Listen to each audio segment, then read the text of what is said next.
Hey, what's going on there, people of the internet?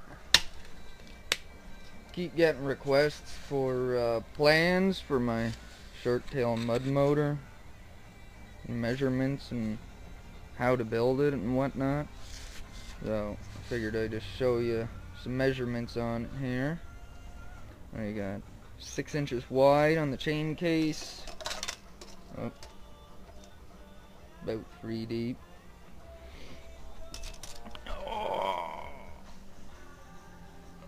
I don't know, maybe 19 overall height. It is kind of V'd on the bottom there. I don't know if you'll be able to see in there, but there's a piece of pipe in there behind that gear hub, and in that piece of pipe sits a tapered bearing race. Sits right there basically. Then there's the tapered roller bearing inside of it over the 3/4 inch shaft, and this guy, the hub, actually sits against it. So when you kill the power and the prop pulls back with the water, this will pull back and put weight on it, so it's always riding on a bearing no matter which way it's going. Comes on along here, and the same thing down here. This is just all I don't know, threaded water pipe, I guess. And this fella's welded on. Once again, the bearing race sits in here and against this piece. It actually pushes against it to help take the load. I had to mill down this thing to fit in there. And by mill, I mean bench grinder. And then the tapered bearing sits in it, and then there's a collar, like one of these fellas, a lock collar, in there that rides against the bearing. That had threads in it, 3/4 inch threads. I had to bore out something, I don't know, a drill bit I think, to fit the shaft in there. And that's just 3/4 bar, the 3/4 10 thread. I actually had a machine shop put that on. The last one I welded wasn't perfectly true, and with the 9x7 Hopkins prop, I wanted everything true and squared. Oh, let's see what we got over here. I just rebuilt the whole chain tensioner. The first setup was from a mini bike, and it had a little spiraled spring to torque on. It worked alright. You get a lot of spring slap off the chain case. Then I tried this idler, just welded on a bar in there, stationary, and it got loose enough, and I had a master on the wrong way that when it came around it clipped, and it knocked the master off and my chain came loose. Luckily I had a paddle with me. So now this setup, I've only ran it once or twice just here in the garage, but it seems to be working good. There's a flat bar here, so this here is double-sided with the end on it. It's not really boxed because this side's open, so the chain can ride through there, but there's no twist to it at all. And then there's just a giant spring on the back between the two nuts. Comes across just to an eye bolt. So you crank that nut down and it'll tension it. This thing's got quite a bit of pressure on it. This side still shakes a little bit, but nothing compared to before. And let's see what else. Oh, as for gear ratio, everyone seems to want to know. So 1/6.25, which this is a 16, and that is a 26. So if my engine hits 6,500 RPM with the gear down, the prop should see 4,000 RPM. And old Floyd Hopkins there told me it was 3,800 to 4,200 RPM the prop needs to see. So I'm hoping to get 6,500 RPM out of this thing, maybe less, but whatever.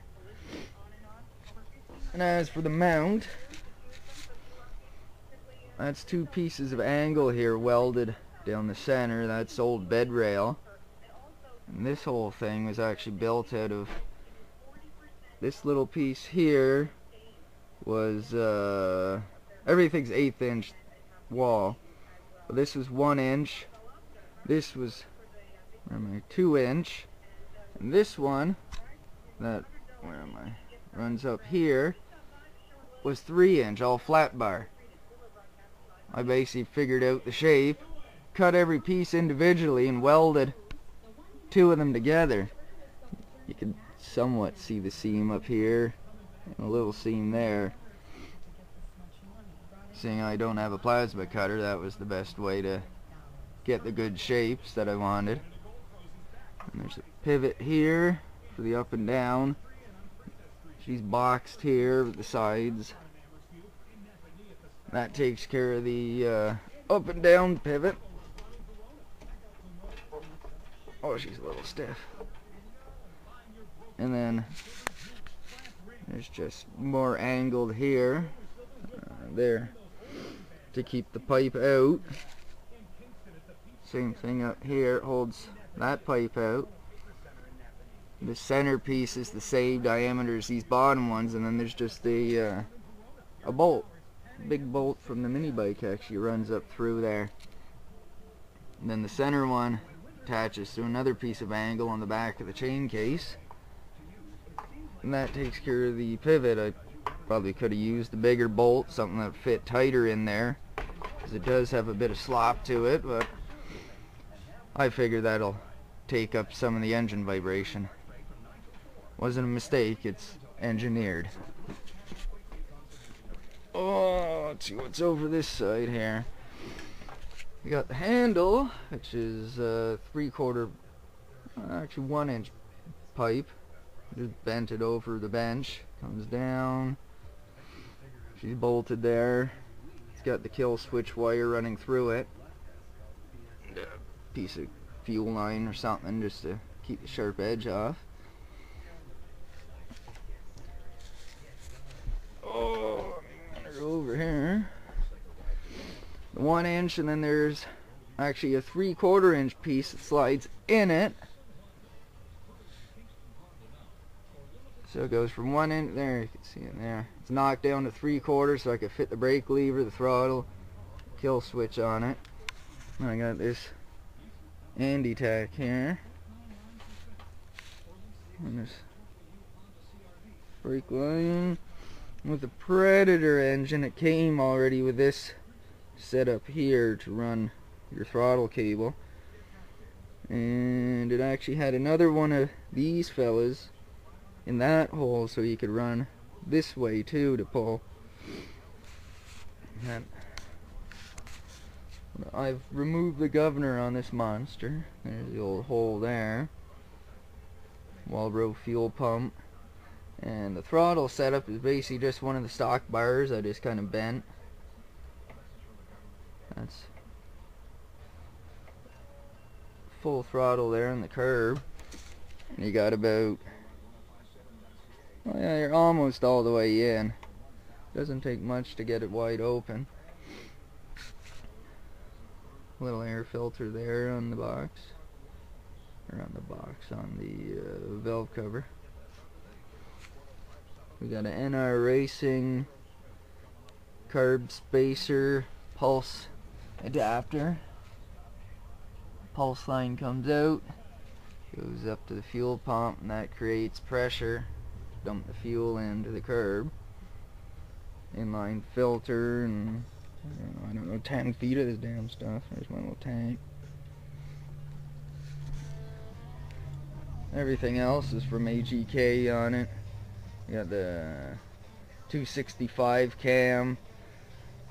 I think it was the 14, maybe 18, no, 14cc head on it. I did a port and polish, removed the valve shroud on the inside of the combustion chamber, just feathered it out a bit.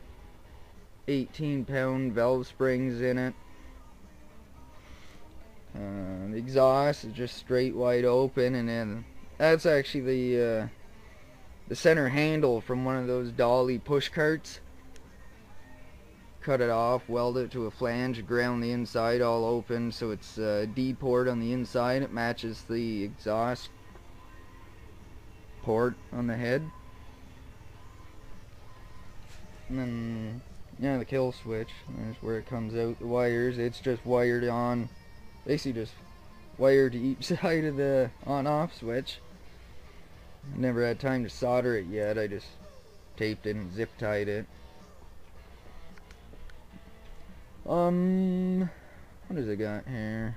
Filter, adapter, whatever. I think I still have a number 90 main jet in there, and a GX 140 emulsion tube. It's supposed to give you better bottom end. I also have a billet connecting rod and a billet aluminum flywheel. I don't know if you can see it in there, but it's in there. The 4 degrees advanced timing.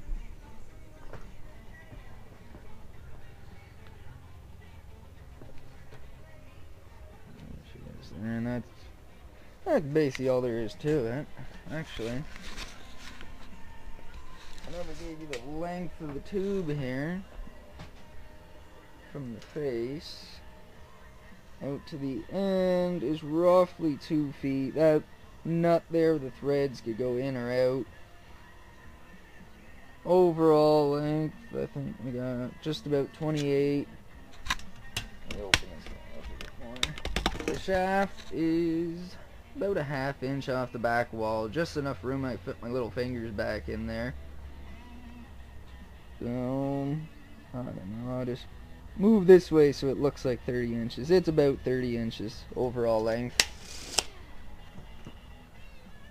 The oh yeah, this fella, the coupler collar in here that rides against the bearing, and this hub here, the gear hub, where the set screws go through, on the bar there's an actual maybe 1/8 to 3/16 deep hole.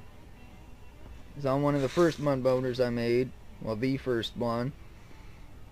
This guy slid off and the shaft went out, so the bearings, the shaft, the prop, everything went out the back when I killed the motor and dropped the prop in. It's still moving.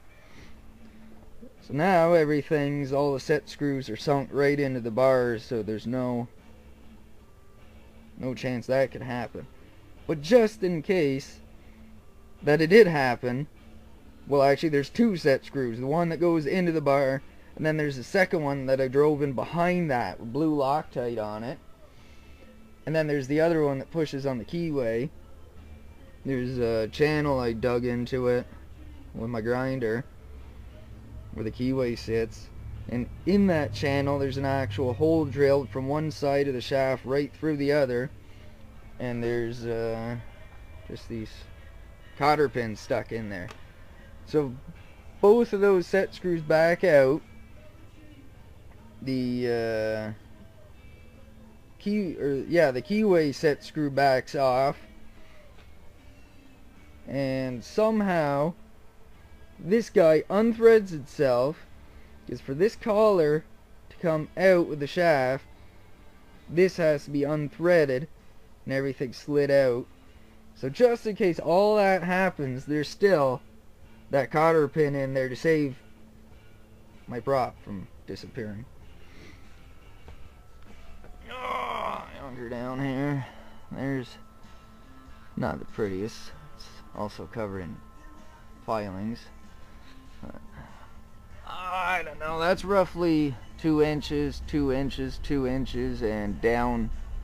Well, I guess if that's down 2, that's going to be a bit longer than 2.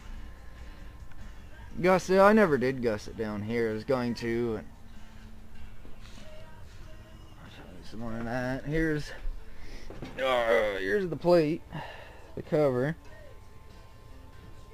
Those are actually welded on the inside. You can't really tell. Oh, there you go. There's nuts welded on the inside. So this, trying to do this while looking through the camera is a pain in the ace.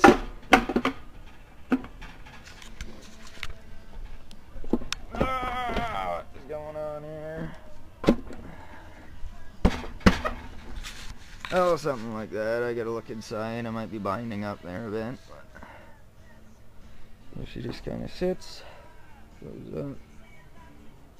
2 bolts, nuts, lock washers.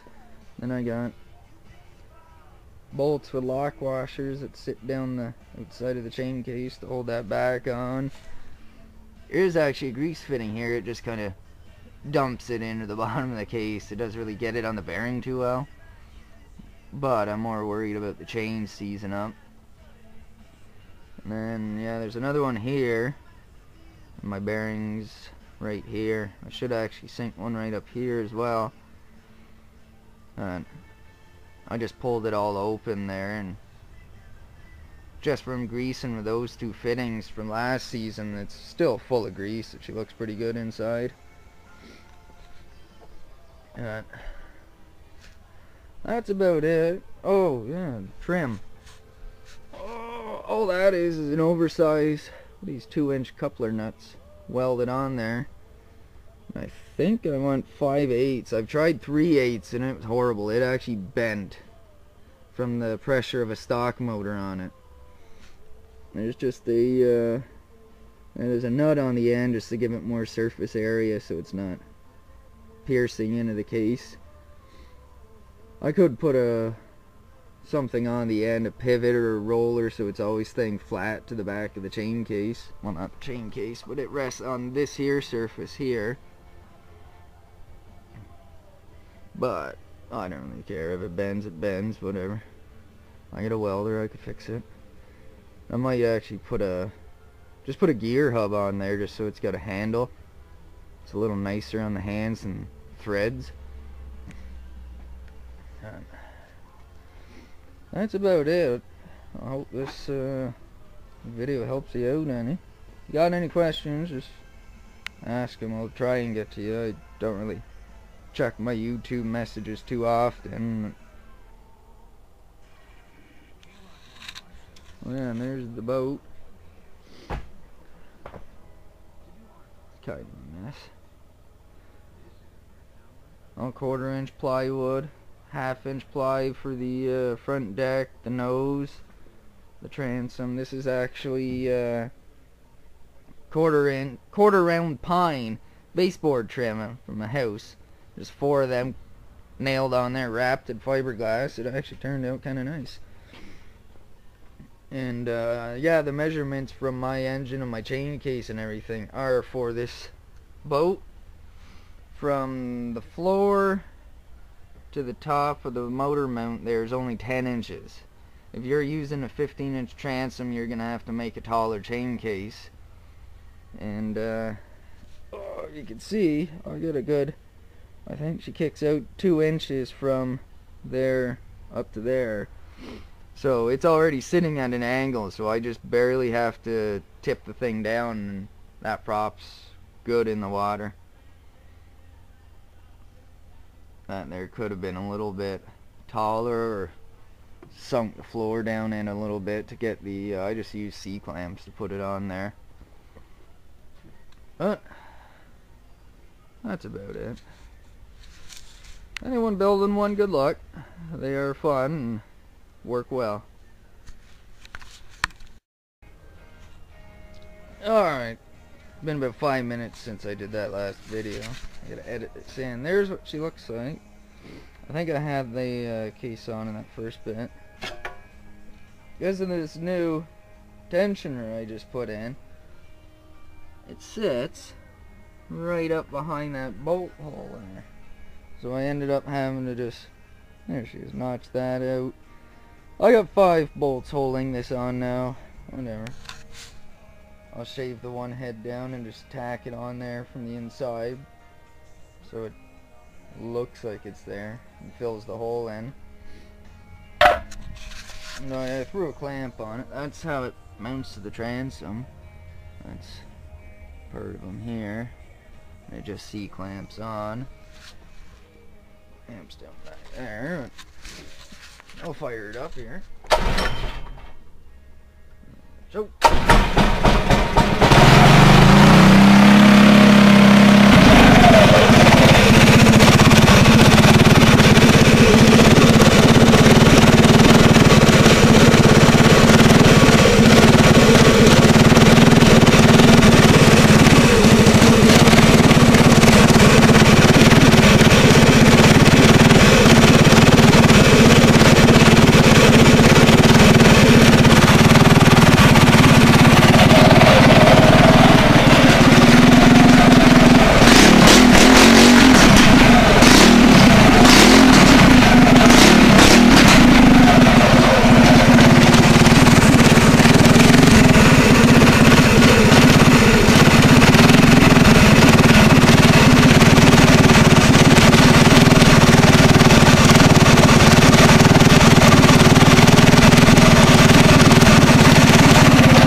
switch.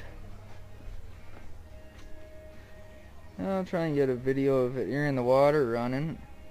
That's got a bit of slack on it, but I think that's alright. That's... Jesus, that's stiff. I don't think there's much more I can do with it. Other than put another one on the other side. Over here. So I don't think they'll actually physically touch. Put one on the other side. Bolt it here, up, idler. Run a spring between them. And just do that. Oh, I don't know. That's pretty good. I'm happy with it.